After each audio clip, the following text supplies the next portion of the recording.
사랑하는 영락교회 지체들에게 주 안에서 평화 인사를 전합니다. 오늘은 2023년 6월 29일 목요일입니다. 오늘의 묵상 본문은 역대하 30장 1절로 27절까지의 말씀입니다. 오늘 본문 말씀 30장 1절부터의 말씀은 이렇게 시작합니다. 히스기야가 온 이스라엘과 유다의 사람을 보내고 또 에브라임과 므낫세의 편지를 보내어 예루살렘 여호와의 전에 와서 이스라엘 하나님 여호와를 위하여 유월절을 지키라 하니라. 우리 30장의 말씀은 아주 감동적인 말씀이죠. 성전 정화를 한 히스기야가 유월절의 절기를 회복하는 이야기입니다. 그리고 온 이스라엘이 함께 예배를 드렸다. 유다를 중심으로 하는 것이지만 이스라엘의 회복을 다루고 있는 그 말씀이죠. 성전이 회복되니까 이제 온 민족이 회복되는 그 순서를 영적인 질서가 회복되는 그런 이야기입니다. 온 이스라엘과 유다의 사람을 보내는데 에브라임과 므낫세의 편지를 보내요 라는 표현은 유다만 놓고도 온 이스라엘이라는 표현을 쓰기 때문에 이스라엘이라고 하는 표현은 주님의 백성을 지칭하는 것이죠. 그래서 주님의 구속함을 받고 주님의 인도하심을 받는 주님의 백성이 이스라엘입니다. 그래서 온 이스라엘이다. 그럼 유다만 해도 온 이스라엘이 되니까 북이스라엘의 지파들한테까지 보냈다라는 의미가 이제 에브라임과 므낫세에게 편지를 보내요라는 뜻이 들어있는 거죠. 그런데 왜 갑자기 이스라엘까지 보냈을까? 이스라엘의 또 한 민족이니까 이제 그 민족의 정체성, 이스라엘의 정체성을 회복하고자 하는 이제 그런 노력의 일환이라고 볼 수 있겠는데, 시대적으로 보면은 이제 예루살렘이 북이스라엘이 멸망한 것이죠. 아수르의 침략에 의해서 살만에셀과 그 사르곤의 3년간의 포위 끝에 사마리아가 이제 주전 721년, 2년부터 1년에 걸쳐서 함락되고 말죠. 북이스라엘이 멸망했기 때문에 많은 백성들, 사마리에서만 그 아수르의 기록에 보면 뭐 27만 몇천 명을 이렇게 잡아갔다고 나오죠. 그러니까 거의 이제 도시가 초토화된 겁니다. 그러니까 이제 백성들이 막 붙들려가고 좀 흩어져서 남은 백성들이 있는 거죠. 그런 백성들에게 우리 다시 이스라엘로 시작하자라고 6월절로 다시 한번 우리 온 이스라엘 백성을 회복시키자라는 뜻이 6월절에 있는 겁니다. 참으로 지혜롭고 진실을 보는 거죠. 어떻게 이렇게 히스기야는 지혜로울 수가 있을까? 주님의 은혜가 함께하는 거고 성령이 충만한 것이죠. 지혜는 성령에게서 나는 겁니다. 영에게서 나는 거죠. 이게 무의식의 비밀이고 영의 비밀입니다. 뭘 공부하고 익혔다고 해서 세상의 지혜는 그렇게 얻을 수 있겠지만 영적인 지혜는 주님에게로부터 오는 거죠. 그래서 그 이스라엘이 회복되는, 예루살렘이 회복되는 길은 성전과 절기의 회복에 있다라는 것을 아는 거죠. 다시 시작하자라는 겁니다. 그런데 2절에 왕과 방백들과 예루살렘 온 회중과 더불어 의논하고 둘째 달에 유월절을 지키려 하였으니, 그래서 첫째 달에 유월절을 지키기가 어려웠다라는 겁니다. 6월절에 절기가 오니까 초청을 했을 텐데 여러 가지 이제 견해들이 있어요. 하나는 일단 이 6월절의 절기가 언제 처음 시작됐는가에 대한 이야기입니다. 성전 정화를 한 첫 해였을 것이다. 이 문맥의 흐름으로 봤을 때 첫 해 성전을 정화하고 바로 초청을 했을 것이다 라고 보는 겁니다. 그런데 6월절에 성전 정화를 했으니까 그것은 2주가 넘게 걸렸죠. 그런데 둘째 달에 6월절을 지킨다고 하더라도 시기적으로 채 2주가, 일주일, 2주일밖에 안 되는데 요즘도 쉽지 않겠죠. 근데 파발꾼들이 가서 소식을 전하고 사람들에게 거기 찾아오고 이 과정이 현대가 아니죠. 무슨 비행기 타고 오고 자동차 타고 오는 게 아니잖아요. 기차 타고 오는 게 아니기 때문에 그렇게 보기는 어려울 것 같습니다. 첫 해라고 보는 건 좀 무리가 있는 것 같고요. 두 번째 달에 했다고 하는 것이, 그래서 북이스라엘의 멸망, 왜냐하면 6절에 가도 아수르 왕에서 손에서 벗어난 자에게로 돌아오시리라 이런 표현이 나오거든요. 그래서 그런 표현을 봤을 때에는 북이스라엘이 이제 멸망하고, 그러니까는 주전 722년 21년, 그러니까 히스기야 왕 치세 6년 7년 그때 일어난 일이다라고 보는 것이 맞겠죠. 그 둘째 달에 6월절을 지킨다고 하는 것도 쉽지 않았을 겁니다. 첫째 달에 공포를 했다고 하더라도 한 달 안에 모이는 것이 쉽지 않았을 거예요. 근데 둘째 달로 사람들이 더불어 의논해서 왕과 방백들과 회중이 마음을 모으면 둘째 달로 유월절을 옮기는 게 가능한 것이냐? 가능하죠. 왜냐하면 민수기 9장에 보면 시체를 만져가지고 부정을 타는, 그러니까 유월절을 지킬 수 없는 그런 사연이 생겼거나 또는 뭐 여행 중이었거나 어디 가 있기 때문에 도저히 유월절을 지킬 수 없는 사람들은 정월이 아니라 그 다음 달 14일에 1월 14일이 아니라 2월 14일, 태양력으로 하면 3월 14일이 아니라 4월 14일에 이 유월절을 지키는 이제 그런 제사를 지낼 수 있게 되어 있습니다. 같이 뜻을 모아서 올해는 유월절을 둘째 달에 지내자, 둘째 달에 지내자 이렇게 결의를 했다는 것이죠. 4절에 왕과 온 회중이 이 일을 좋게 여기고, 그러니까 마음이 합했다는 겁니다. 왕이 쭉 들어보고 판단한 게 아니라 다 함께 의논해서, 그러니까 왕이 히스기야 왕이 굉장히 은혜가 있고 또 이 일들이 가능한, 마음이 갈기갈기 찢겨져 있으면 뭐 왕이 하려고 하는데 회중이 모이면, 방백이 모이면 더 안 되고 회중이 모이면 더 안 되고 더 갈등이 있고 더 싸우고 그러겠죠. 근데 주님이 함께 하시고 성령이 함께 하시니까 은혜가 되어서 모두 다 그 일들을 좋게, 좋은 방향으로 한 마음이 돼서 정했다라는 겁니다. 이것이 주님이 함께하는 회중, 성회의 비밀이에요. 무슨 민주주의가 아닙니다. 뭐 다수의 뜻을 구하는 것이 아니에요. 물론 주님의 뜻이 한 가지로 수렴된다는 뜻은 아닙니다. 여러 뜻이 있을 수 있고 여러 견해가 있을 수 있고 주님의 뜻 가운데서 서로 연합하는 것이 주의 은혜죠. 그러나 주님의 인도하시는 주님의 길은 분명한 것이에요. 그러니까 그 과정 가운데 주님의 은혜가 없을 수가 없습니다. 제가 7년 전에 처음 와가지고 분기 재직회를 하는데 분기 재직회를 하는데 아무 새로운 안건이 없습니다. 그 전에 이미 이 연간 재직회를 했기 때문에 아무 뭐 이슈가 없어요. 분기 재직회를 왜 하는지도 모르겠는데 분기 재직회를 해왔다고 해서 이제 모였죠. 하시던 대로 하라고. 그리고 지켜봤습니다. 근데 지금도 잊을 수가 없어요. 2시간 반을 했습니다. 주일인데 밥도 안 먹었는데 2시간 반을 밥도 굶고서 2시간 반을 재직회를 하는 걸 봤어요. 아무 이슈도 없었습니다. 남이 한 말 또 반박하고 또 말꼬리 잡아서 또 물고 늘어지고 한 말 또 하고 한 말 또 하고 하면서 2시간 반을 하는, 제가 시작하기 전에 모든 분이 발언 기회가 있고 발언 기회를 꼭 받아서 하고 남이 발언할 때 방해하지 말고 또 상대방을 2인칭으로 지칭하지 말고 뭐 너, 당신 이런 식으로 부르면 안 된다. 그런 것들을 지키면 언성 높이면 안 되고 그런 것들을 이렇게 쭉 지키기만 하면 발언을 끝까지 다 듣겠다라고 했는데 2시간 반을 하고 아무 결론도 없었습니다. 물론 안건도 없었고요. 근데 지금은 우리 재직회 하면은 한 15분이면 끝나죠. 그래서 우리 결산, 예산 재직회를 하는데도 나와서 부장님이 쭉 매년 하는 거 똑같은데 뭐 다른 게 뭐가 있겠어요. 쭉 설명 듣고 그냥 결의하고 끝나는 거죠. 근데 끝났는데 집사님 중에서 그렇게 얘기하시는 분이 계셨어요. 은퇴 집사님인데 아니 그거 그냥 이렇게 서류로 보라 그러고 찾아가서 보라 그러면 되고 그냥 큰 항목만 하면 되지 뭘 왜 일일이 다 해서 이렇게 번거롭게 길게 하냐고.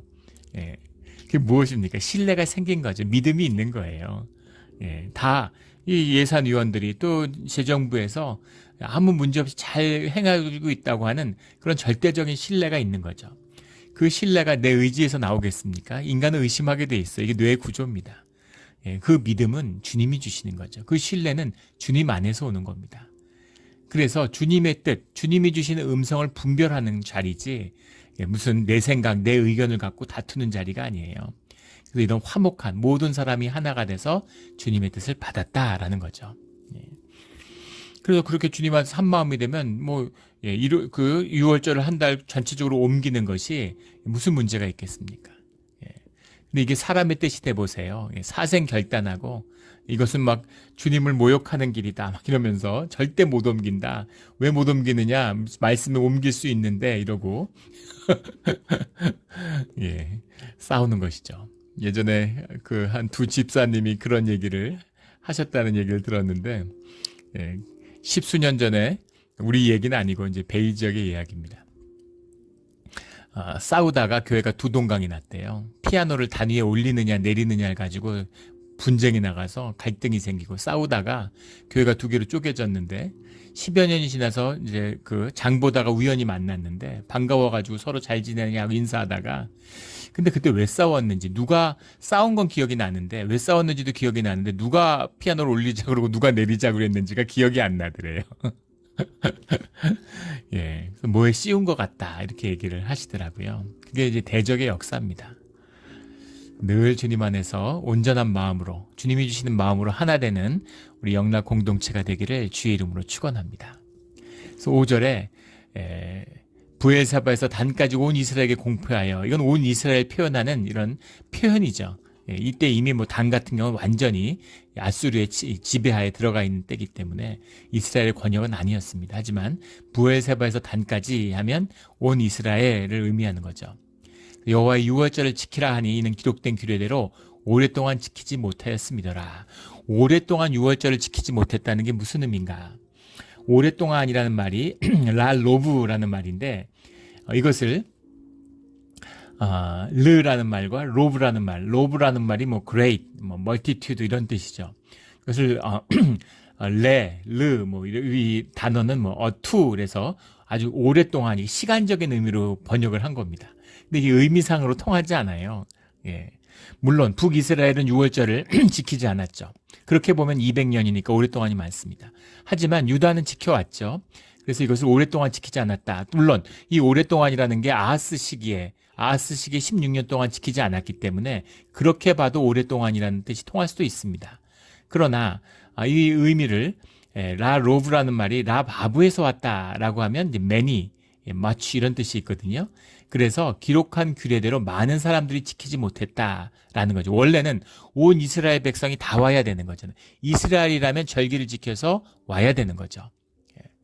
그런데 3대 절기를 다 못 지켜도 6월절만큼은 와야 되는 거죠. 그런데 그것을 많은 사람들이 뭐 지키는 사람만 지키고 예루살렘에서나 지키고 이렇게 됐다는 거죠. 그렇게 지키지 못한 많은 사람들이 지키지 못했는데 이제 온 백성이 모으는 6월절의 정신이 회복해야 될 때가 왔다 이렇게 보는 거죠. 그 말뜻이 더 설득력이 있지 않을까 싶습니다. 6절에 보발꾼들이 왕과 방백들의 편지를 받아가지고 왕의 명령을 따라 온 이스라엘과 유다에 두루 다니며 전하니 왕의 편지를 전할 수 있는데 방백들의 편지는 왜 전했을까? 왕의 편지만 들고 갔으면 북이스라엘에서는 반발이 있겠죠. 유다의 왕권에 대한 반발이잖아요. 그래서 북이스라엘이 갈라졌는데 유다 왕이 야 모여라 이러니까 이제 북이스라엘 망했다고 너가 왕 노릇하려고 그래? 이런 반발감이 있을 수 있겠죠. 그런데 방백들의 편지를 같이 보내는데 다 뭐 혈족으로 뭐 결혼으로 이렇게 저렇게 얽혀 있잖아요. 그러니까 방백들의 편지를 받기는 훨씬 수월한 거죠. 그래서 이스라엘이 다시 하나 될 수 있는 것입니다. 물론 왕권이나 영역으로 보면 유다로 축소되어 있지만 남은 자들이 전부 다 유다로 몰려와서 유다에서 하나 되는 것이죠. 예전에 아버지 친구분이 이제 그 월남하신 분인데 6.25 때 오랜 친구분이시죠. 근데 그분이 이산 가족 홀로 내려왔기 때문에 가족들이 다 북에 계셨다고 그래요. 옛날에 금강산에서 했던 이산 가족 상봉 때 정말 그 반세기가 넘어서 헤어진 집 그 이산 가족을 만났는데 감격이 얼마나 크겠습니까? 모였는데 그 회동 자리에서 이렇게 막 선물을 많이 사갔대요. 북한 가난하고 뭐 굶는다 그러니까. 근데 아무 선물도 안 받더라는 거예요. 다 필요 없고 우리도 넘치도록 많다고 아무것도 필요 없다고 딱 거절하더라는 겁니다. 그리고 대화를 하면 뭐 가족 얘기, 살아온 얘기 이런 걸 좀 나눴으면 좋겠는데 계속 북한이 잘 살고 그다음에 김정일 그 동지의 막 지도자 동지의 그 무슨 위대하심에 대해서 계속 찬송을 하더래요. 찬양을 하더라는 겁니다. 짜증이 나고 너무 이제 그 신경질이 나더라는 거죠. 완전히 무슨 가면 쓰고 있는 거고 사람하고 인격적인 대면이 안 되는 거죠. 그래서 크게 실망하고 야 이거 뭐 이러려고 이제 가족이 만나 이런 마음이 드셨대요. 근데 나중에 호텔방에서 헤어지기 직전에 잠깐 함께 볼 기회가 있었는데 그 여동생이 눈물을 흘리면서 이분 이제 오빠죠, 맞이죠. 그렇게 애타하고 반가워하더라는 겁니다.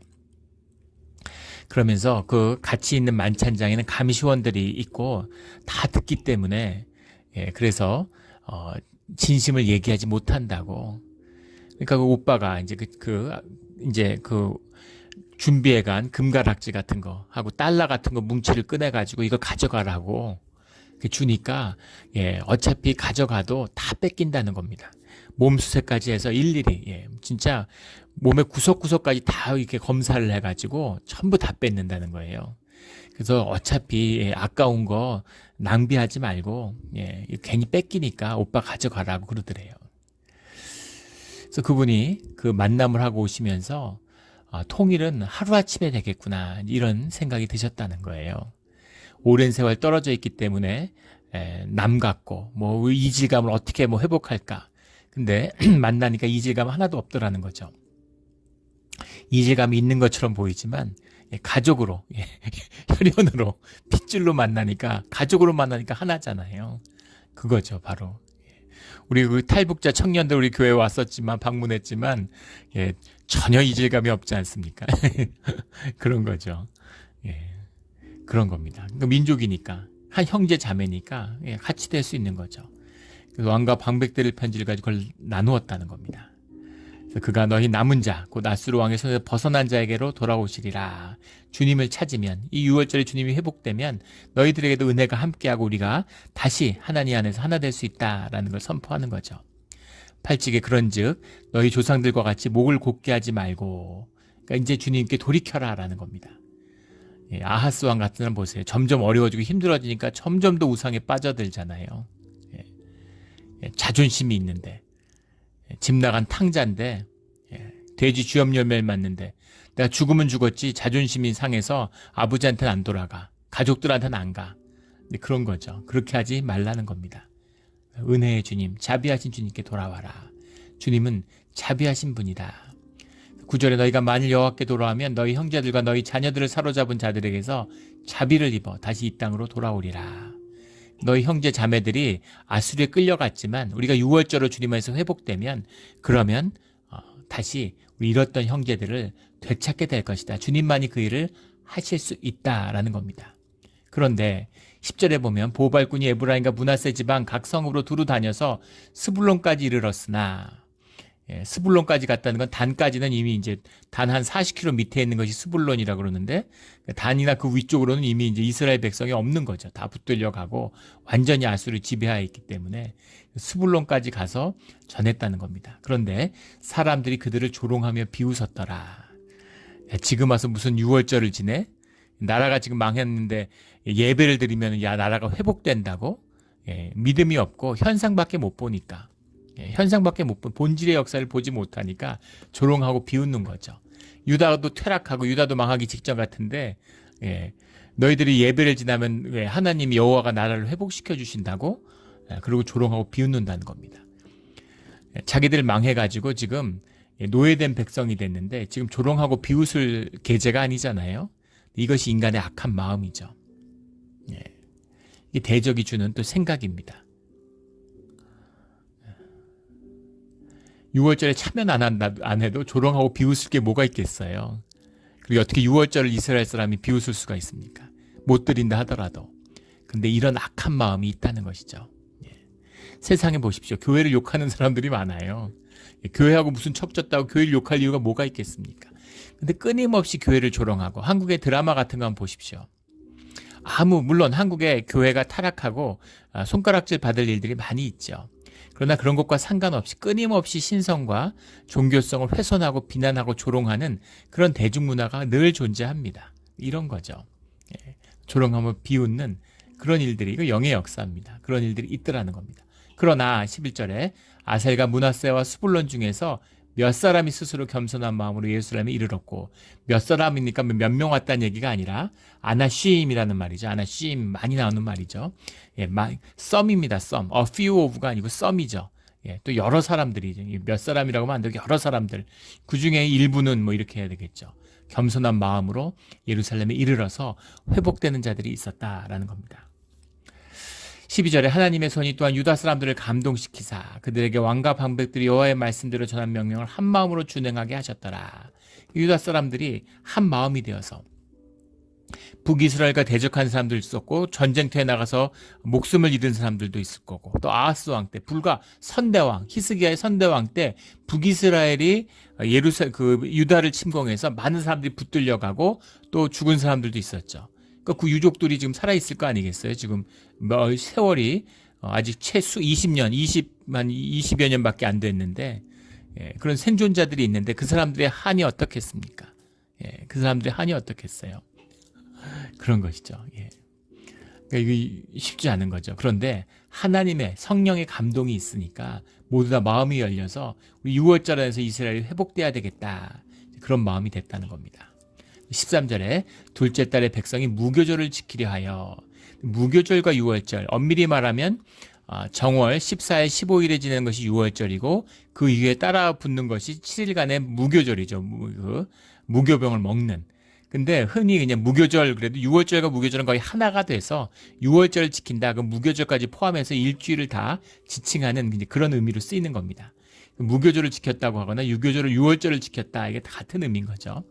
14절에 무리가 일어나 예루살렘에 있는 제단과 향단들을 모두 제거하여 기드론 시내에 던지고 예루살렘 성전의 정화를 이루었는데 예루살렘의 정화가 이루어졌다는 거. 6월절을 지키기 위해서 제사를 드리기 위해서 성전을 정화한 것처럼 6월절을 지키기 위해서 예루살렘이 정화됐다는 거죠. 또 골목마다 우리 식당마다 다니면은 왜 타이 식당이나 인도 식당 이런 데 가면은 그 조그만 그 묘당 같은 거를 가게 안에다 해놓잖아요. 베트남 식당 이런 데 가보면은 안 그런 데도 있지만 그런 것까지 전부 다 제거했다는 겁니다.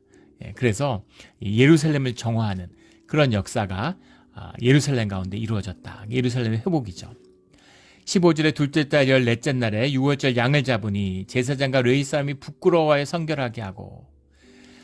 왜 제사장과 레위 사람들이 부끄러워하여 성결하게 했을까요? 성결하게 한다는 말이 오늘 많이 나오는데 성결 의식, 주님께 드리는 회개의 제사죠. 속죄의 제사입니다. 그렇게 성결되는 거죠. 주님 앞에 구별되었다라는 거죠. 우리 예배 때 드리는 고백의 기도, 우리 예배 자체가 성결의 의식이죠. 그런 것 같은 겁니다. 근데 제사장과 레위 사람들이 부끄러워했다. 제사장보다 레위 사람들이 더 열심인데 레위 사람보다 일반 레위 사람이 아닌 사람들이 더 열심인 거죠. 성전을 예루살렘을 정화하는 그 열심을 보면서 성전 정화에 자신들이 했던 모습을 보니까 부끄럽다라는 거예요. 그런 그 열심, 주님을 향한 마음 이런 것들이 회복되는 역사죠. 제가 그 수도원에 있을 때 그 수도원에서 주일이 되면 수도원을 봉사자들 또 잠깐씩 와서 도와주는 분들 후원자들 이런 분들이 모여가지고 학교 밖에 있는 신학교를 얻어서 예배를 드렸습니다.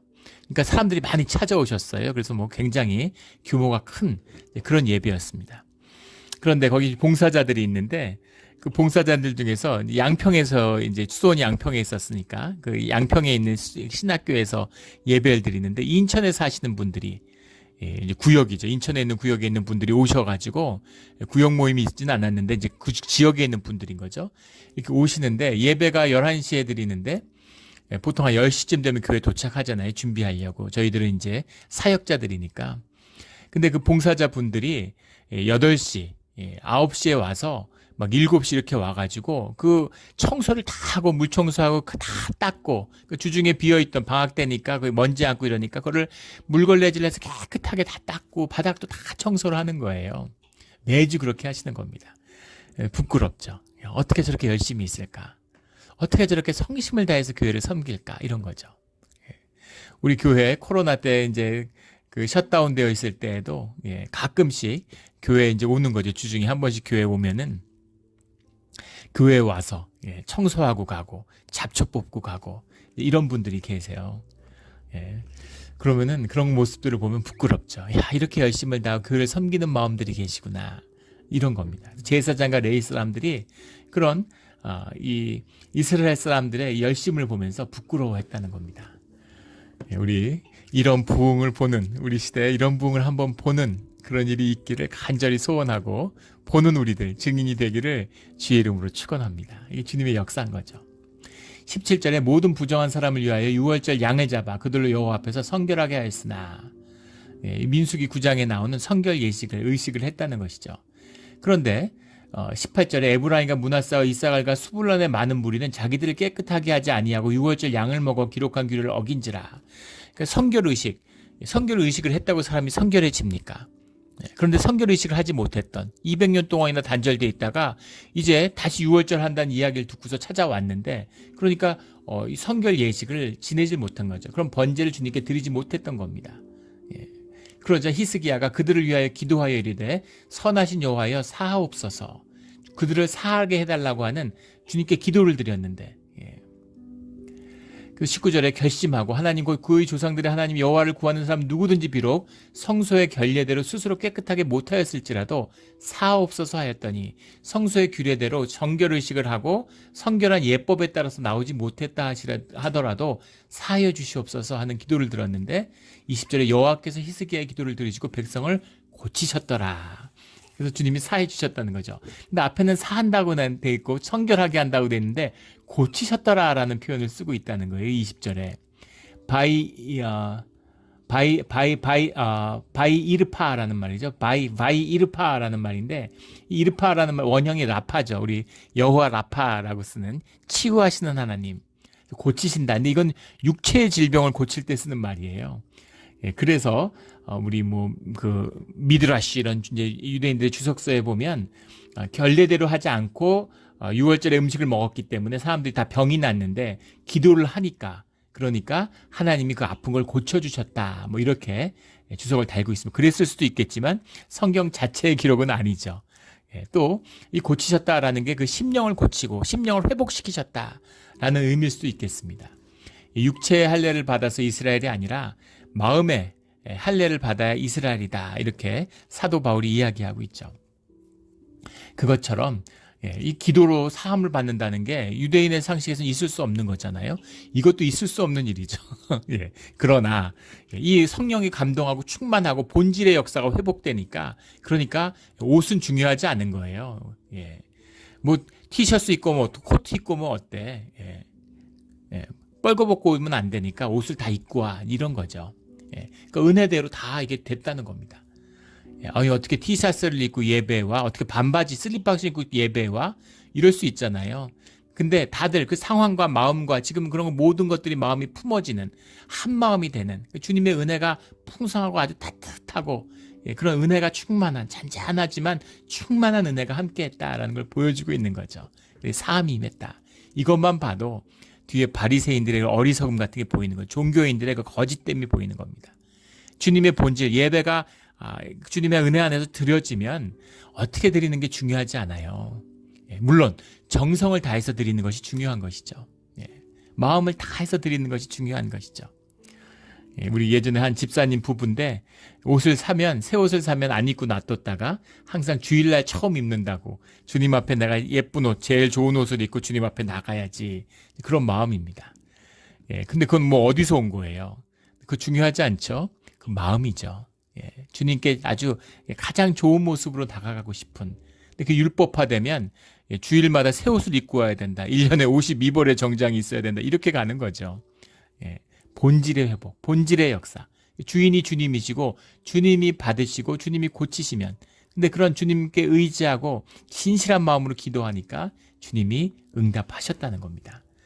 그러니까 이 은혜가 6월절이 이 정도 되면은 이건 완전히 진짜 그 다윗 시대 모세 때 드렸던 이제 그런 예배가 회복됐다, 이렇게 볼 수 있겠죠. 21절에 예루살렘에 모인 이스라엘 자손이 크게 즐거워하여 7일 동안 무교절을 지켰고, 사람들과 레위 사람들과 제사장은 날마다 여호와를 찬송하며 큰 소리 나는 악기를 울려 여호와를 찬양하였으며, 이게 예배죠. 이 예배 원형입니다.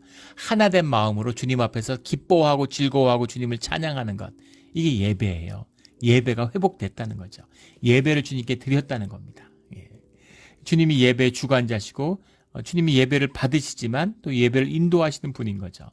주님 안에서 한 마음이 되니까 일주일 동안 서로 먹고 찬양하며, 이게 원형적인 예배의 모습이라서 초대교회에서는 예배를 사실 일주일씩 드렸다고 그래요. 매일 모이고 일주일의 삶이 모두 다 예배다. 그래서 예배를 절기에 진짜 일주일씩 모여가지고 잔치를 했다고 그래요. 근데 일주일 매일 모였거나 하루 모였거나 중요한 것이 아니라 기쁨이다라는 겁니다. 기쁨이 중심에 있는 거죠. 우리 이제 교회에서 이렇게 하다 보면 이제 교회 초신자분들은 이제 잘 모르시니까 우리 고난 주간 이 마주하는 전주죠. 그 고난 주간을 앞두고 있으니까 그러면은 이제 우리 고난 주간이 시작되는데 뭐 주일날 우리 한 끼 금식해야 되는 거 아닙니까? 뭐 이렇게 얘기하는 분이 있어요. 근데 주일은 금식이 없죠. 그리고 사순절이고 고난주간 사이에 끼어 있으니까 이걸 기뻐해야 되나 뭐 이러고 이제 헷갈리시는 거예요. 근데 주일은 기쁨입니다. 금식을 해도 주일은 금식을 하지 않죠. 기쁨으로 나오는 거예요. 주님 앞에 기뻐하는 겁니다. 물론 우리가 뭐 40일이나 30일 작정 금식을 할 때 22주 뭐 4주 뭐 40일 20일 10일 이렇게 작정을 하고 할 때 중간에 하루 먹는다는 거 쉽지 않죠. 그래서 그때는 쭉 붙여서 금식을 하지만 주일은 주님 앞에서 같이 먹고 화목의 제물을 먹고 기뻐하는 것, 이것이 예배의 본질이고 정신이다라는 걸 볼 수 있는 겁니다. 23절에 온 회중이 다시 7일을 지키기로 결의하고 또 7일을 즐겁게 지켰더라. 너무 기쁘니까 이 기쁨을 그냥 끊을 수가 없으니까 예배가 계속되는 거예요. 부흥이죠. 예배가 너무 기뻐서 계속 예배를 드리는 겁니다. 저도 이런 걸 한번 경험해 본 적이 있어요. 한 6주 정도 매일 모여서 이렇게 집회를 하고 주님을 찬양하고 주님께 기도했던 철야로 그런 일이 있습니다. 누가 이걸 억지로 할 수 있겠습니까? 낮에는 진짜 힘들었어요. 잠이 부족하고 힘들어가지고 제가 신학교를 공부하다가 이제 영국으로 가기 직전이었는데 그때 뭔가 주님이 큰 부흥을 주시고 주님을 새롭게 만나는 영적 부흥을 주셔가지고 근데 그 기쁨이 어떤 것인지를 압니다. 모이고 또 모이고 낮에 뭐 일 처리할 걸 하고 나면 밤만 되면 모여가지고 또 처리하러 기도하는데 말로 형용할 수 없는 기쁨이 있는 거죠. 이런 기쁨이 회복돼서 이런 예배를 한번 드리는 우리 몬트레 영락교회가 되기를 소원합니다. 26절에 예루살렘에 큰 기쁨이 있었으니 이스라엘 왕 다윗의 아들 솔로몬 때부터 이러한 기쁨이 예루살렘에 없었더라. 24절에 유다 왕 히스기야가 수송아지 1000마리와 양 7000마리를 회중에게 주었고 방백들은 수송아지 1000마리와 양 10,000마리를 회중에게 주었으며 자신들의 성결케 한 제사장들도 많았더라. 거의 규모가 솔로몬 때에 육박하고 있는 걸 볼 수 있겠죠. 이때는 유다가 굉장히 퇴락했을 때인데 어떻게 이런 재물이 나왔을까? 어렵고 힘들다고 화목제를 풍성하게 지내지 못하는 것. 이건 주님의 성령이 함께하지 않는 거죠. 풍성함 가운데 풍성함이 더하는 겁니다. 그러니까 거의 뭐 이 정도면 자기 가진 거 다 내놨다고 봐야 되겠죠. 내일이 없는 것 같은. 이렇게 하면 어떻게 나라 살림하려고 그래? 그게 아니라 풍성하게 주님 은혜 안에서 풍성하게 나누면 나는 것보다 곱절로 그게 부어지게 돼 있는 거죠. 이게 주님의 은혜의 비밀입니다. 왕이 나누니까 방백들, 왕이야 뭐 그렇다 치고 방백들은 마음이 한 마음이 되니까 자기 가진 거 1000마리, 10,000마리, 1000마리, 7,000마리라는 건 상징적인 의미죠. 완전함입니다. 자기가 나눌 수 있는 모든 걸 다 나눴다는, 가진 것 전부를 누구도 내 것을 내 것이라고 하지 않고 다 풍성히 나눴다는 겁니다. 주님 나라, 하나님 나라, 코이노니아의 비밀이잖아요. 코이노니아가 이루어졌다는 거죠. 하나님 나라가 임했다는 겁니다. 그러니까 말할 수 없는 기쁨과 풍요함, 부요함이 함께하고 있는 거죠. 이것이 주님의 임재의 비밀이고 교회의 비밀입니다. 26절에 예루살렘에 큰 기쁨이 있었으니 이스라엘 왕 다윗의 아들 솔로몬 때로부터 이러한 기쁨이 예루살렘에 없었더라. 다윗 시대에 그 기쁨, 영광이 회복되었다. 뭐 국력이 있고 뭐 전쟁에 이겨서 회복되는 게 아니라 예배가 회복되고 성전이 회복되고 이스라엘이 회복되고 절기가 회복되므로 이 기쁨이 회복되는 것이죠. 이 기쁨이 회복되면 그 다음에 모든 나라와 우리의 삶의 자리와 모든 것이 다 회복되고 잘 되게 되어 있습니다. 이 비밀이에요. 여기서 푸는 것입니다. 삶 가운데 묶임이 많이 있죠. 어떻게 해도 풀리지 않는 어려움이 있습니다. 이걸 푸는 비밀은 예배에 있어요. 우리의 기도에 있습니다. 이 깊은 뜻을 이걸 말로 해서 뭐 하겠습니까? 예배 드리는데 주일 성수했는데 그런 게 아니죠. 27절에 제사장들과 레위 사람들이 일어나서 백성을 위하여 축복하였으니 제사장들과 레위 사람들이 아니라 레위인인 제사장들이가 정확한 표현이겠죠. 우리 민수기 6장에 보면 축복, 흔히 뭐 축도권이다 이렇게 얘기하는 축복을 할 수 있는 권한은 제사장들에게 있습니다. 물론 뭐 은혜가 너무 충만하니까 지금 성결 예식도 안 지키고 뭐 지금 6월절에 절기도 안 지켰는데, 근데 그런 게 중요한 게 아니에요. 주님 앞에 한 마음이 되고 마음이 회복되니까 주님이 다 받으셨잖아요. 그러니까 지금 이 마당에 뭐 제사장과 레위인들을 뭘 구별했을까? 근데 이제 원래 민수기에 보면 축복은 제사장들이 하게 돼 있어요. 원문을 보면 사실 두 가지 해석이 다 가능합니다. 레위인인 제사장들이 했다고 볼 수도 있고, 제사장들과 레위 사람들이 했다고 볼 수도 있어요. 근데 그런 축복하였으니, 이게 마지막 예배의 끝이잖아요. 우리가 예배의 끝을 축도로 맞추는 것처럼 주님 안에 회복되고 주님 앞에 기뻐서 노래하고 주님의 이름으로 축복하는 것이죠. 축복을 받는 거예요. 이게 교회가 기독교가 타락하다 보니까 예배의 중심이 설교인 줄 아는 분들이 있습니다. 예배가 회복되면 설교는 필요 없어요. 주님의 말씀을 선포하고 서로 기뻐하고 찬양하는 것으로 끝나는 겁니다. 그런데 설교가 중심처럼 되니까 머리로 이해하고 머리로 알고, 우리 구역 모임에 같은 데서 말씀의 은혜를 나누라 그러면 말씀을 깊이 읽고 말씀 가운데 은혜와 삶을 찾아야 되는데, 설교 비평으로 목사님이 말한 요지가 뭘까? 설교의 뜻이 뭘까? 그걸 이해하려고 하는 그런 모습들이 보입니다. 그게 아니죠. 그게 아닙니다. 서로 기뻐하는 것으로 축복하고. 그래서 설교 듣고 나갈 때 붐비니까, 한국에서도 그런 분들이 교인들 많고 이러면은 설교 듣고 이제 차 나갈 때 막히니까 먼저 나가요. 축도 안 하고. 그건 예배를 드린 게 아니죠. 예배가 뭔지도 모르는 겁니다. 예배의 축도를, 마지막에 백성을 축복하였으니 그 소리가 하늘에 들리고 그 기도가 여호와의 거룩한 처소 하늘에 이르렀더라. 아멘. 이런 일이 이루어진 것이죠. 진정한 예배가 6월절의 절기의 참된 뜻이 회복되었다. 200년이 끊어져 있었는데 어떻게 이게 한순간에 이루어질 수 있겠습니까? 경험이나 무슨 지식으로 되는 게 아니죠. 성령이, 영이 하시는 겁니다.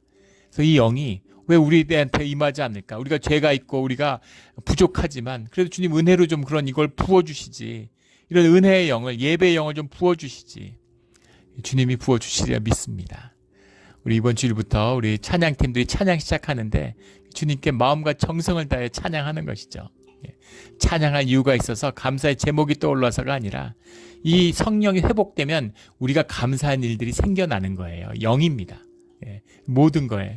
우리 교회 집사님 한 분이 그런 고백을 하세요. 너무 힘들고 수술받고 어려움이 많았는데 근데 주님 안에서 기도하고 어려움 속에서 주님을 찾다 보니까 모든 걸 다 감사하게 되고 감사의 눈물이 나더라고. 너무 감사해서.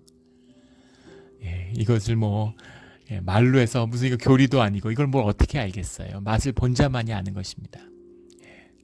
이 은혜를, 이 기쁨을, 이 예배를 만나고 누리며 살아가는 우리 모두가 되기를 주의 이름으로 축원합니다. 아멘. 기도드리겠습니다. 하나님 아버지 감사합니다. 오늘 정말 감격적인 말씀을 접하게 됩니다. 우리 예루살렘이 회복되고 이스라엘이 회복되는 것처럼 이 히스기야 왕 때와 같은 이런 부흥과 반전이 우리의 삶과 우리 한국 교회와 기독교의 역사 가운데 꼭 다시 일어나기를 소원합니다. 주님, 하실 수 있다면, 하실 수 있는 게 아니라 주님이 당연히 하시지 않겠습니까? 하지만 우리가 살아서 그 부흥을 한번 꼭 보고 싶은 그런 소원이 있습니다. 주님, 소원에 응답하시고, 하지만 우리 뜻대로 하지 마시고 주님의 뜻대로, 주님의 뜻 가운데서 분명한 회복의 역사를 은혜 가운데 이루어 주시는 것을 말씀하여 주시니 제가 믿고 감사를 드립니다. 주님, 믿음을 더하여 주시옵소서. 감사하며 예수 그리스도 이름으로 기도드렸습니다. 아멘.